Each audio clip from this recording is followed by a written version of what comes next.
afternoon now, but it's never too late to have a cup of coffee, is it? Well, your morning cup of coffee may have a hidden health benefit.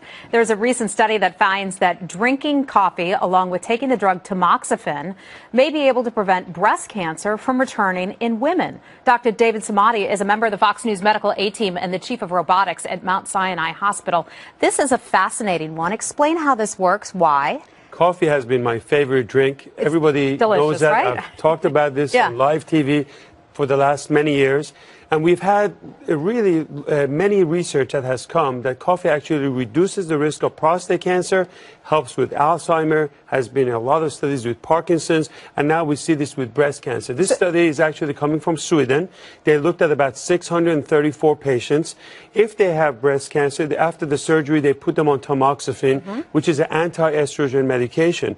Now, one group took only tamoxifen, the other group took tamoxifen and 2 or 3 cups of coffee.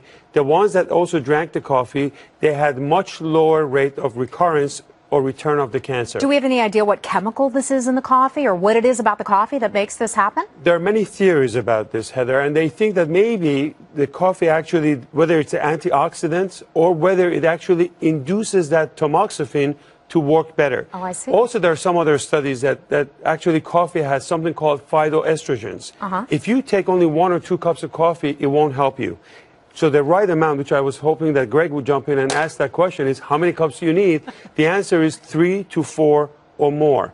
Except if you have heart disease, don't touch it. Talk to your doctor. But if you're fine and you have no major medical issues, 3 to 2 cups of coffee a day is the way to go. Okay. And I certainly. And good to know that this works for caffeinated coffee as well as decaffeinated coffee. Absolutely. All right, we've got something else I want to ask you about, and that is sugary drinks. Maybe Mayor Bloomberg here in New York was right after all, but it is a serious story, and that is sugary drinks can increase the risk of diabetes significantly. Just one drink, according to a new study? Well, not a surprise, right? So this is another study coming from Europe, actually looked at over 350,000 people.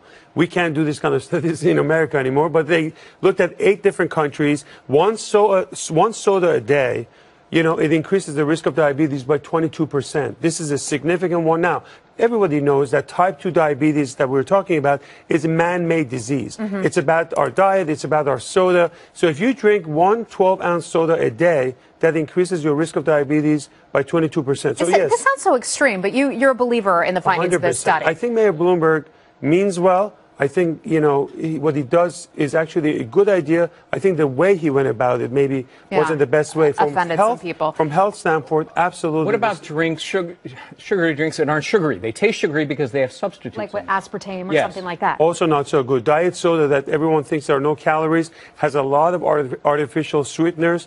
They change the whole insulin and sugar, and it's not good for you. It makes you more hungry, you're going to eat more, and it's all bad. You know something? Replace it by a cup of coffee. How about that? We know that coffee reduces the risk of diabetes. Completely reverse of this. Yeah, but I drink like 10 cups a day, so that's probably too much. I should cut down.